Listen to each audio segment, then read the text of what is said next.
नमस्कार साथियों, Sanskrit education hub YouTube channel पर आपका हार्दिक स्वागत करते हैं। तो साथियों, इस वीडियो में हम पढ़ने वाले हैं छंद, यानी कि छंद के जो ट्रिक हैं उन ट्रिक्स के बारे में हम पढ़ने वाले हैं, जिससे छंद आपको आसानी से आप छंद का क्वेश्चन जो है वो आसानी से एग्ज़ाम में कर पाओगे और छंद का जो प्रश्न है वो एग्ज़ाम में आपसे नहीं छूटेगा। साथियों, ज़बरदस्त ट्रिक है, तो अगर आपको वीडियो पसंद आए तो अपने साथियों के साथ शेयर करें, इसको वीडियो को लाइक करें और जो हमारा चैनल है उसको सब्सक्राइब करें ताकि आपको ऐसे ही वीडियो और अधिक मिल सके। तो शुरू करते हैं इस छंदों के ट्रिक को, बढ़ते हैं अपने पहले ट्रिक की ओर। तो देखते हैं कि छंदों को उनके विदित गणों के अलावा पहले शब्द या वर्णों की गणना से भी किया जा सकता है। छंदों को उनके विदित गणों के अलावा जो उनका पहला शब्द है, उनका जो पहला शब्द है या वर्णों की गणना से भी किया जा सकता है। यानी कहने तात्पर्य ये है कि अगर हमें छंद के जो लक्षण पता नहीं है फिर भी हम उन छंदों को जो है आसानी से पहचान सकेंगे। किनके माध्यम से? छंद के जो पहले शब्द हैं या जो पहले वर्ण है उन वर्णों की गणना करने से हम उस छंद का जो है नाम पता कर सकते हैं कि भाई इसमें ये छंद है। तो आज का हमारा पहला ट्रिक है,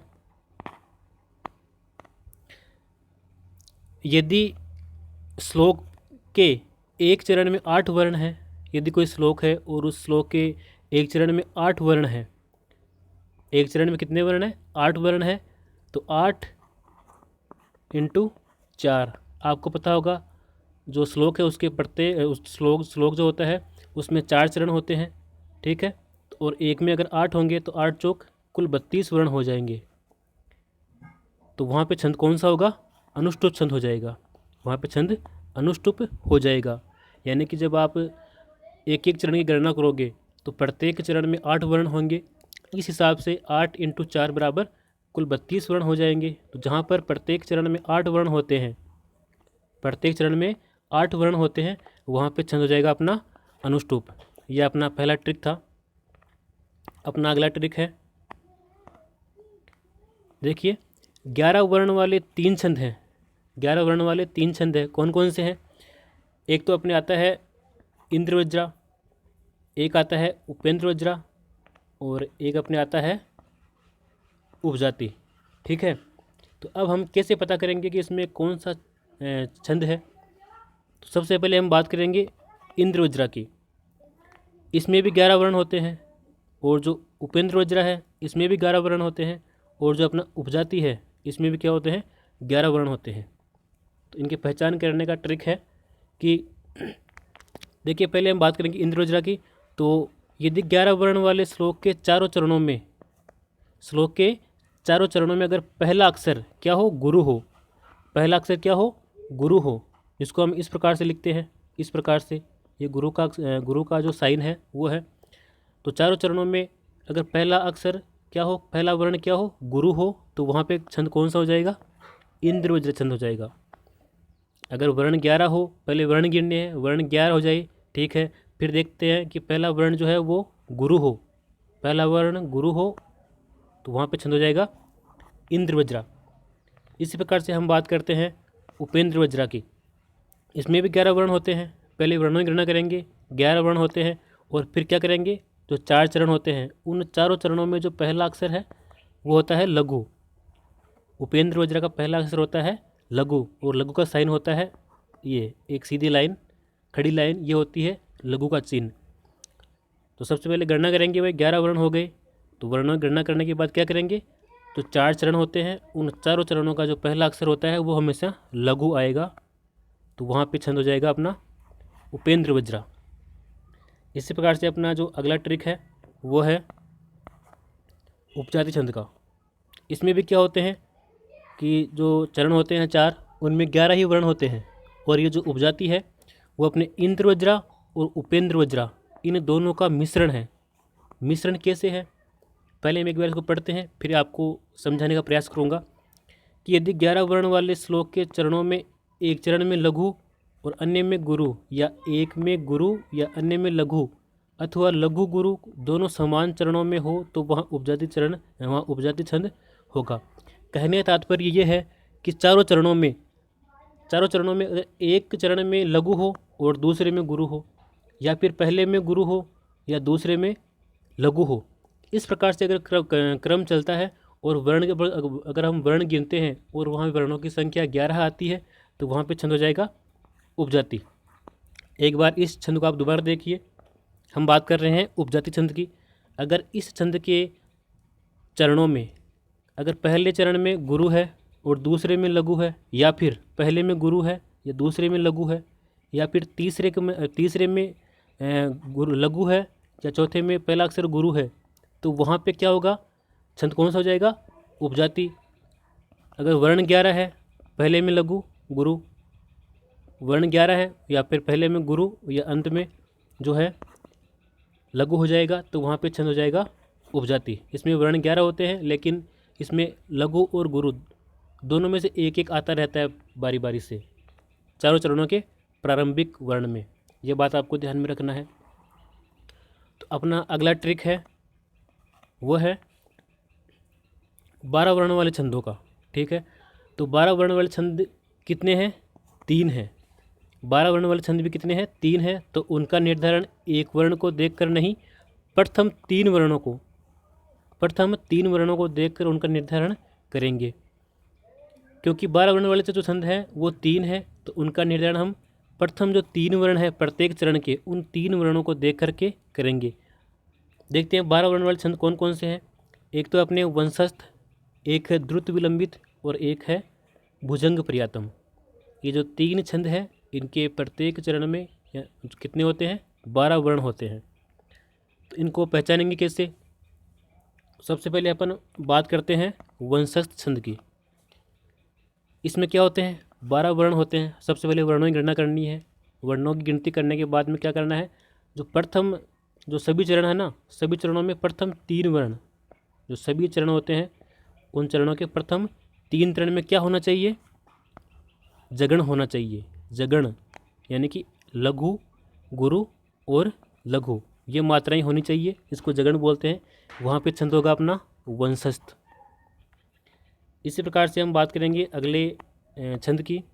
इसमें भी क्या होता है, 12 वर्ण होते हैं। सबसे पहले वही काम करना है, वर्णों को गिनना है, और वर्णों के गिनने के बाद में क्या करना है, सभी चरणों के प्रथम 3 वर्णों को गिनना है। प्रथम 3 वर्णों पे मात्रा लगानी है। मात्रा लगाने पर अगर नगण आए, यानी कि लघु लघु लघु 3 लघु मात्राएं आ जाए, जिसको नगण कहा जाता है, तो वहाँ पे छंद हो जाएगा द्रुत विलंबित। इसी प्रकार से अगर हम बात करें भुजंग प्रियातम की, भुजंग प्रियातम, इसमें भी क्या होता है, 12 वर्ण होते हैं।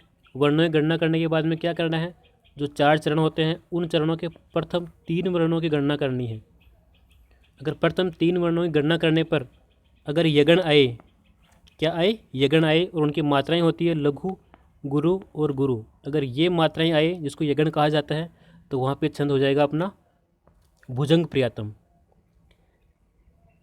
साथियों, अगर आपको ट्रिक अच्छा लगे तो अपने साथियों के साथ वीडियो को शेयर करें और चैनल को सब्सक्राइब करें, ताकि आपको ऐसे ही ट्रिक और अधिक मिल सके। अब हम बात करते हैं अपने अगले ट्रिक की। तो अपना अगला ट्रिक आता है 14 वर्ण वाले छंदों का। तो देखते हैं, 14 वर्ण वाला एक ही छंद है, और वो कौन सा है, वसंत तिल का। 14 वर्ण वाला एक ही छंद है, वो कौन सा है, वसंत तिल का है। तो इसको आप आसानी से कर सकते हैं, क्योंकि वर्णों की गणना करोगे सबसे पहले। अगर वर्णों की गणना करने पर 14 वर्ण आते हैं, तो वहाँ पे डेफिनेटली क्या होगा, वसंत तिल का छंद हो जाएगा। अब हम बढ़ते हैं 15 वर्ण वाले छंदों की ओर। साथियों, 15 वर्ण वाला छंद कौन सा है, वो भी एक ही है। कौन सा है, मालिनी। अगर आप वर्णों की गणना करोगे और गणना करने पर 15 वर्ण आ रहे हैं, कितने आ रहे हैं, 15 वर्ण आ रहे हैं, तो वहाँ पे डेफिनेटली छंद अपना हो जाएगा मालिनी। साथियों, शानदार ट्रिक मैं आपके लिए आज लेकर आया हूँ, जो प्रत्येक एग्ज़ाम में आपके लिए लाभदायक होगा। कक्षा 12th से लेकर के कॉम्पिटिटिव एग्ज़ाम तक ये ट्रिक सबके लिए फ़ायदेमंद है। अगला अपना ट्रिक है 17 वर्ण वाले छंदों का। देखते हैं, 17 वर्ण वाले 2 छंद हैं। कौन कौन से हैं, एक तो है मंदाक्रांता और एक है शिखरणी। ये 2 छंद है अपने 17 वर्ण वाले। तो हम कैसे पहचानेंगे कि किस में कौन सा छंद है, तो देखते हैं। सबसे पहले अपन बात करेंगे मंदाक्रांता की। तो सबसे पहले अगर इस छंद के हम वर्णों की गणना करेंगे तो वर्ण आएंगे 17। अगर 17 वर्ण आ रहे हैं और तो फिर उसमें क्या लगाना है, मात्राएं लगानी है। और अगर मात्राएं लगाने पर क्या हो, पहला वर्ण क्या हो, गुरु हो।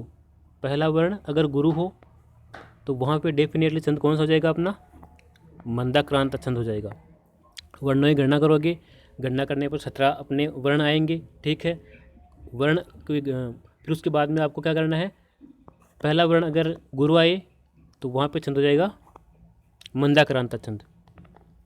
इसी बाद में अपन बात करेंगे 17 वर्ण वाले अपने अगले छंद की।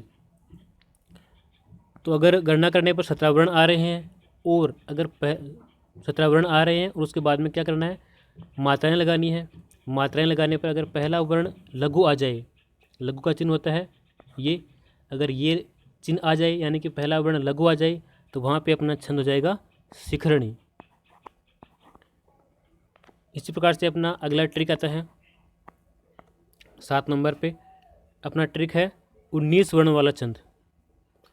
तो आप सबसे पहले क्या काम करोगे, सबसे पहले करोगे आप वर्णों की गणना। और वर्णों की गणना करने पर अगर आपके 19 वर्ण आ रहे हैं, ठीक है, फिर उसके बाद में आप क्या करोगे, उस पर मात्राएं लगाओगे। यानी कि मात्राएं लगाने की जरूरत ही नहीं है इसमें तो, क्योंकि 19 वर्ण वाला जो छंद है वो एक ही है और वो कौन सा है, शार्दूल विक्रीडितम है। तो जहाँ पर 19 वर्ण आ जाए वहाँ पे देख लेना कि वो छंद अपना कौन सा है, शार्दूल विक्रीडितम है। ये एक ही छंद है 19 वर्ण वाला।